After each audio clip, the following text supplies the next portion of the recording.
odayaasha dhalinyarada haweenka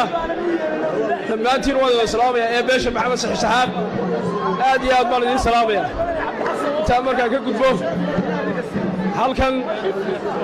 waxaa ka dhacday maalin dhoweyd in reerkan maxamed saxaab la yidhi waxaa laydinku wareejiyey reer la yidhaahdo subeer awal oo uu suldaan hogaaminayo suldaan la yidhahdo suldaan xasan waxaan leeyahay suldaan horta reerkan maxamed saxaab ma aha reer la wareejiyo waa reer ka weyn waxa la wareejiyo waayo dumarku baan anigu maqli jira waa la wareejiyaa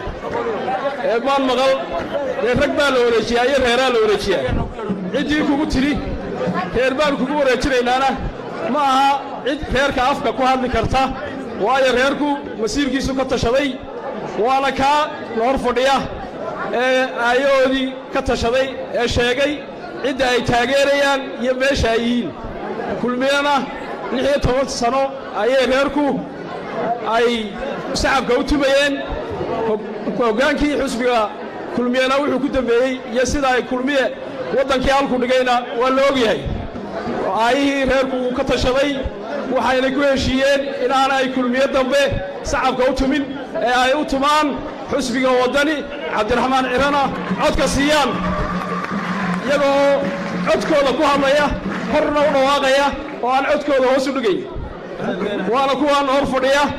war ma tihiin waddani codkiida ma siinaysaan waxaan leeyahay reerka burco dee waa magaalo ballaaran oo qabaa'il badan baa diga reer lagu wareejiyaana ma jiro masiirka somalilan hadda 3 xusbi weynaay xusbiyadana waxaa loo doortay inaynu u samaysanno dadku waa qof walba dimuqraadiyad uu ku galo oo qof walba ku doono taageero laakiin in la yiraahdo reer hebel baa reer hebel wax ku wareejinaya somalilan horena ugama dhicin maantana ka aqbali mayno kuwa waxaa leh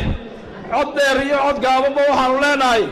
somalilan dimuqraadiyad bay wax ku dooranaysaa dadkuna codkooda dimuqraadiyad buu ku dooranayaa kulmiyana intii uu qabtay waxaa la arkayaa waddankii halka ay dhigeen iminkana waxay doonayaan inay dadka majara habaabiyaan kuwa dadka waxaa ka dhaadhicinaya waxaanu leenahay war ummadda laga daayo oo ummadda masiirkeeda laga taliyo maanta ninba 3 nin sharaxan ee xusbiyada ka sharaxan waxa ugu mudan baa leenahay xusbiga waddani